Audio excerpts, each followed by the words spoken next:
Good morning, my friends. How are you guys doing? So good that you're here. I thought we could talk a little deeper today, something that's been on my mind, and I felt like I could share that with you, and maybe you would enjoy.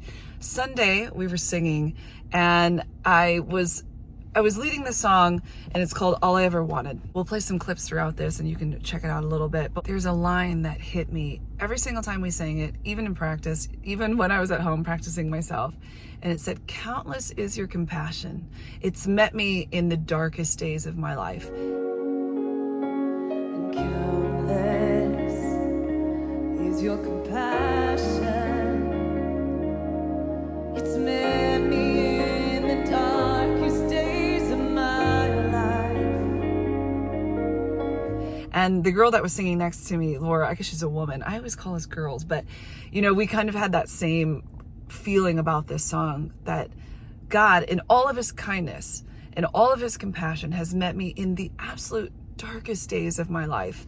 And I remember, I've talked about this off and on, but back in like 2019, I went through probably one of the darkest times of my life, and it was like months on end, and I found no hope. I literally cried day and night.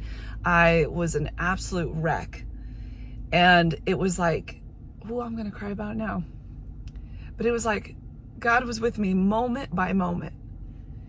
And I could not fathom getting to the next moment without him. I literally thought, there's no hope. There's no way out. I don't know how this is ever going to get better. I don't know how I'm ever going to survive, or I'm ever going to make it. And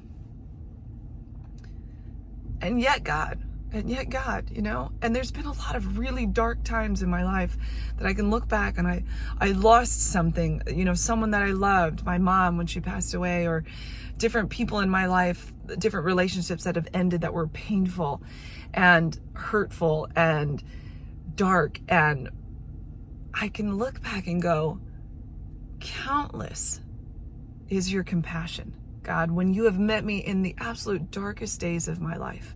When it felt like no one else could understand, when I felt like it was never going to get better and my hope was gone. Even then, you were there in my darkest moments. There was this story I had heard years ago that has just stuck with me, and I think I've even shared once here with you guys. But it was these pastors that had gone over to another country. They were doing mission work, and they actually were captured, and they were taken, and they were going to be killed. And they were like, the night before they were going to be killed, just trying to figure out like who was going to go first. And there were so many of them going, no, I'll go first. I have less to lose. And no, I'm going to go. They're going to kill me first. I want them to kill me first. And it was this long ordeal, and they were rescued. And when they came home and they said, I know this sounds crazy, but the stress and the pain and the darkness of being captured, I don't ever want to go back to that. But yet it was like I sensed God and knew God the more than I ever had before. And I missed that. And I don't think I could really understand that until I had gone through my own darkness, because the closeness I felt to God, the reliance I felt on God was so deep and so unwavering. It was like, there's no way that I can take my next breath if God wasn't with me.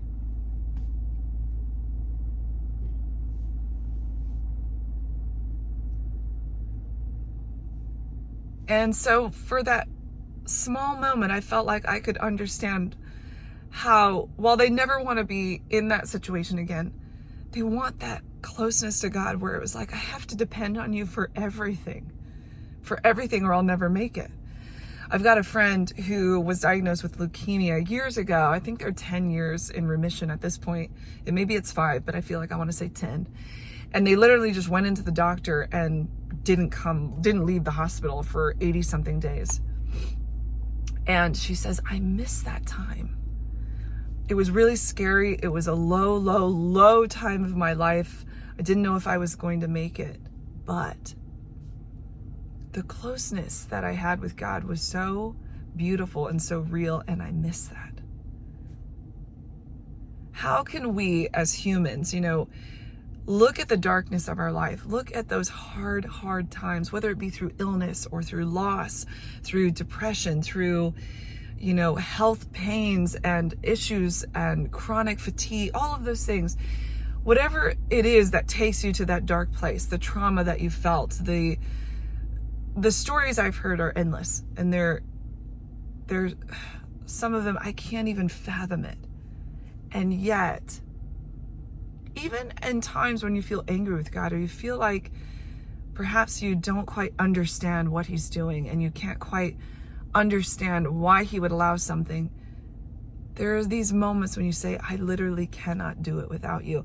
In the Bible, when all the disciples, where else could we turn? We've given up everything to follow you. Where else could we turn? There's nowhere to turn. There's nothing. And this song says, take these chains, I've laid them down.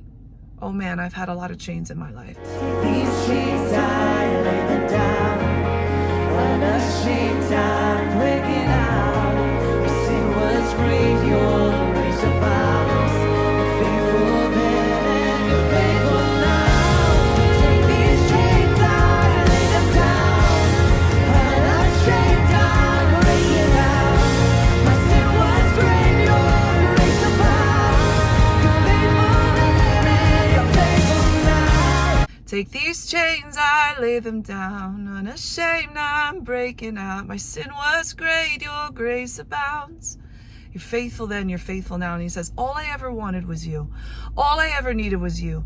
Take the world, but give me Jesus. And I want to be in that place in my life that says, you can take everything. Kind of like the movie The Grinch, right? The Grinch thought, if I take all the presents, if I take all of the food, if I take everything material away, they certainly won't still be able to sing and have joy and be able to celebrate Christmas, right? But it was because of what was in their heart. They had the joy in their heart. They had the truth in them, that they didn't need all of the stuff to make Christmas. Christmas was already in them. And it's just like that with Jesus. You can take everything that I hold dear, every possession, every person, everything, right? But at the end of the day, if you give me Jesus, I have enough. And I think, to be honest, I've lacked that dependence like I had in those deep, dark times when I literally couldn't breathe without him. And I do, sometimes I miss that. I miss that closeness. I miss that reliance. I don't want bad things. Let me tell you what, I'm not asking for that. I've had enough of that to last me a whole lifetime. But that beauty of being close and being near and saying, I was so bound up in chains and I was so bound up in misery, and I've laid them aside. And now, God, you can take it all, but give me Jesus. All I ever wanted was you, and all I ever needed was you. So take the world and take it all, but give me Jesus. And I have been forever convinced I'll never find a love quite like this. So take the world and take it all, but give me Jesus.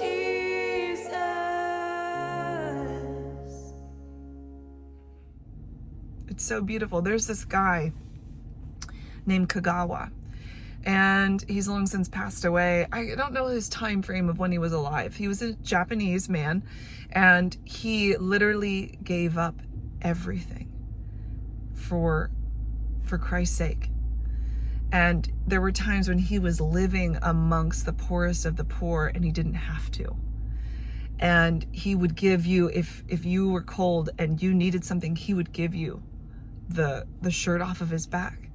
And he just wanted to serve. And there were times when people wanted to elevate him into these leadership positions and to, be something and be amazing and go around and make change and all of this. And he just declined it every time. He's like, I was made to serve. I have no desire to come and do big things. I want to do the little things. And it's often those little things that really make such a big impact and such a difference in the lives of people around us. And it keeps us oftentimes from becoming more than we should be in our own mind's eye. As I sang that song this weekend, it just hit me, and I had to kind of hold it together. I was like, Megan, hold it together. Even my friend that was singing with me, she said, I'm so glad you're leading that song and not me, because I don't think I could get through it without crying. And I said, well, before I started, I have to go, Megan, keep it together. You can do this, because you have to be able to lead them, and crying is fine, but we're leading the people. So I don't know. I loved it. And there's other parts of that song that I think are really beautiful as well. It says, Father, you've shown mercy from every single moment of my life.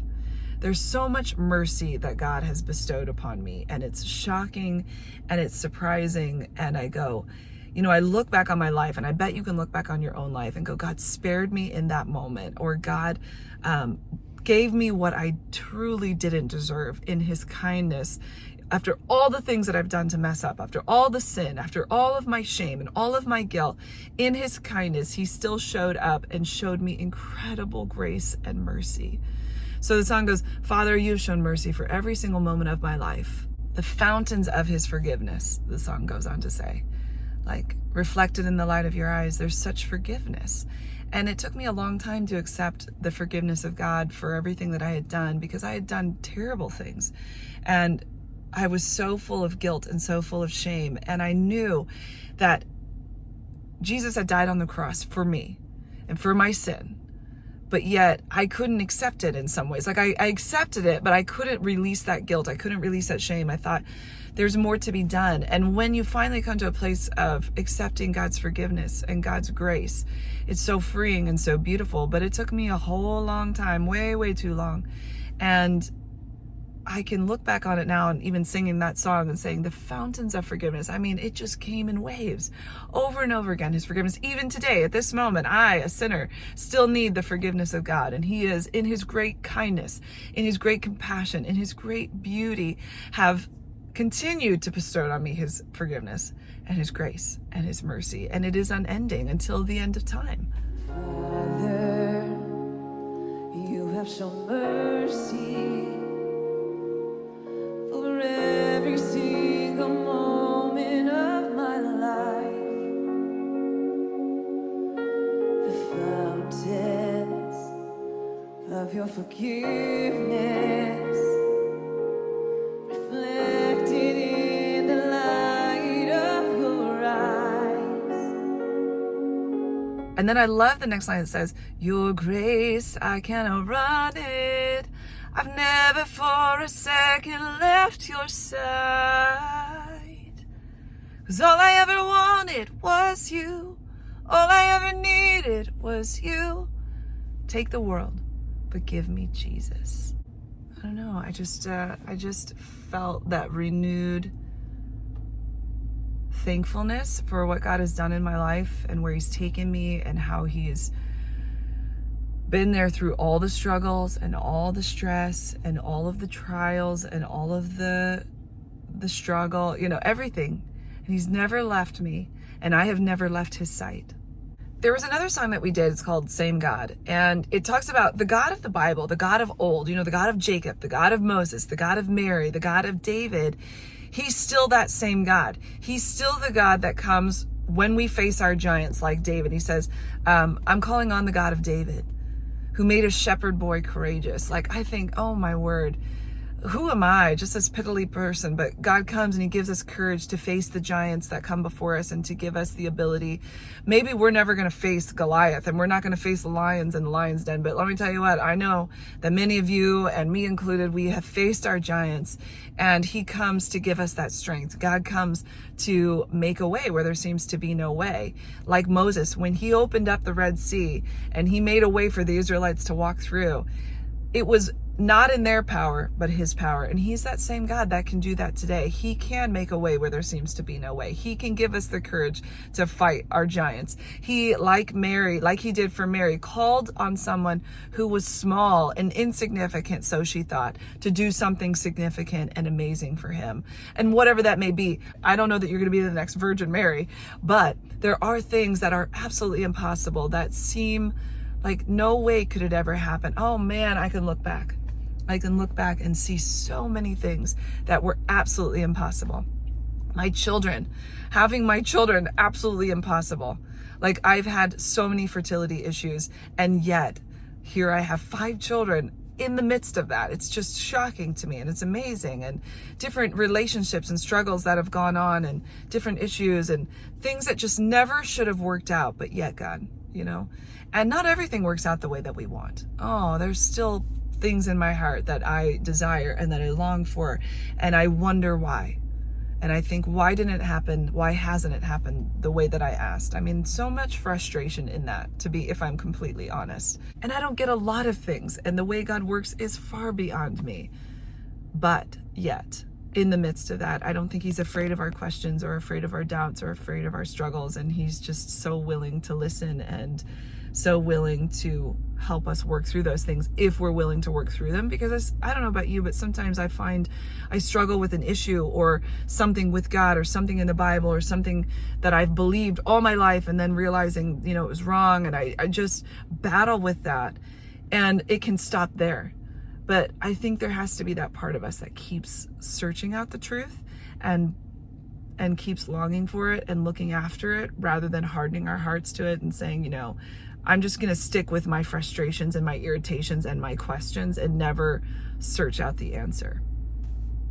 And some things are just a mystery, and they are just faith. And that's like, bleh, and we'll just never know on this side of eternity. It was a beautiful morning. I love worship. I love songs that put into words what sometimes just our own speaking doesn't seem to be able to capture. Like, there's just something really beautiful about music. And that's why we know songs from hundreds of years ago, because it just stays in your heart. We know Silent Night, we all know these songs. We know Great is Thy Faithfulness, and we know these songs of old because they stick with us, and they kind of stay with us through our struggles and our trials and our excitements and our happinesses and our joys and our falling aparts and all of those things. Like, so this brain up here is like a Rolodex. I may not know the whole song, but I sure know about 5 seconds of a lot of songs, and they'll come and they'll just pop up into your mind. I remember another time of my life that was really hard. Listen, guys, a lot of my life has felt very hard, mentally, emotionally, and there was a time when I grew up singing hymns. And I went to a Methodist church. I grew up singing hymns, and they stick with me. They're so beautiful. And I love Great is Thy Faithfulness. I know you know that song. I imagine you know that song. That's just one that sticks with so many of us. But I was going through a really hard time in my early 20s, just feeling like the weight of sin and the weight of guilt and shame in my life. And I was at this Bible study, and the woman got up and she started playing, Great is Thy Faithfulness, O God, my Father, there is no shadow of turning with Thee. Great is Thy faithfulness, great is Thy faithfulness. Morning by morning, new mercies I see, and all I have needed, Thy hands has provided.